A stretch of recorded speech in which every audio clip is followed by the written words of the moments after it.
Hi, my name is Dan and I'm one of the DT evangelists here at Digital-Tutors.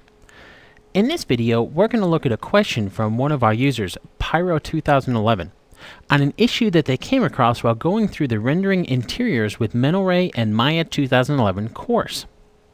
So to illustrate this, I have the final scene from the Rendering Interiors with MORE and Maya 2011 course. And actually what I've done is I've gone ahead and batch rendered out what this scene looks like right now.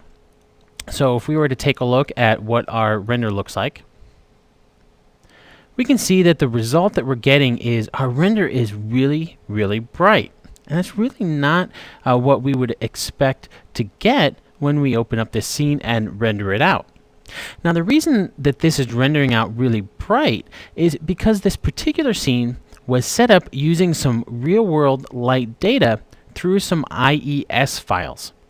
So we'll need to go in and make sure that those IES files are still hooked up in order to make sure that our lights are giving us the results that we would expect to get. So I'm going to hop into my Hypershade here. Let's go into our Lights tab. We can see we have a series of lights that have been set up throughout this course. So I'm just going to select one of these lights here, and if we were to open up the attribute editor, we'll notice that we'll get our MORE light profile. So if we were to open that up, we can find the IES file that's been hooked into this MORE light profile. So for this particular one, it's the hanging lights, and it's also showing that it's coming in this directory here that I don't actually have on my hard drive. So basically what it's doing is it can't find this IES file. So our lights that were set up in such a way to actually work with this IES file are not really working as we would expect. So we'll need to hook back in this IES. So I'll just click on that there, and let's move up. We'll find the IES files with the project files for the Rendering Interiors with MORE and Maya course. So this one here is the hanging lights. So I'll choose my hanging lights IES file, open that up, and we'll want to come in and make sure that we hook them up for our other lights as well. So we have actually 3 profiles, each using a different IES file. We've already hooked up this profile here, so we can find the lights that are using a different profile. This one here, MORE Light Profile 1, is using our main lights IES file. So we'll want to hook this one in, and this will be into the main lights IES file here. Go ahead and open that up, and we'll want to find the lights that are using our last profile. So I'll just come in here and find it. Here we go, the stove light. So we can see this is MORE Light Profile 3.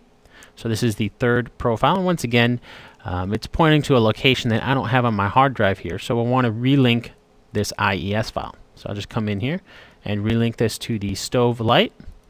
Go ahead and open that up. Now I'm going to go ahead and batch render this back out, but before I do that, I'm going to come into my render settings real quick and just get rid of this so it won't overwrite my file that I had already rendered, so that way we can compare the two. So let's come back in and batch render this out, and I'm going to go ahead and pause the video while this renders. Alright, so my render has finished, so I'm going to hop into my Explorer here, and we can see I had this interior render.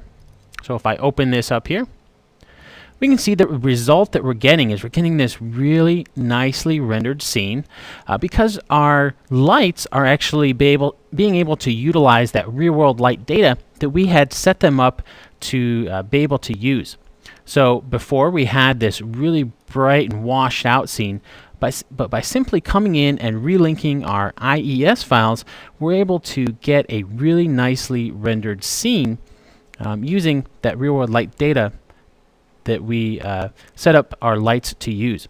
So it's important to keep in mind that when we do have our lights set up to use things like IES files, if we lose that connection to those IES files, then we're going to get some unexpected results in our renders.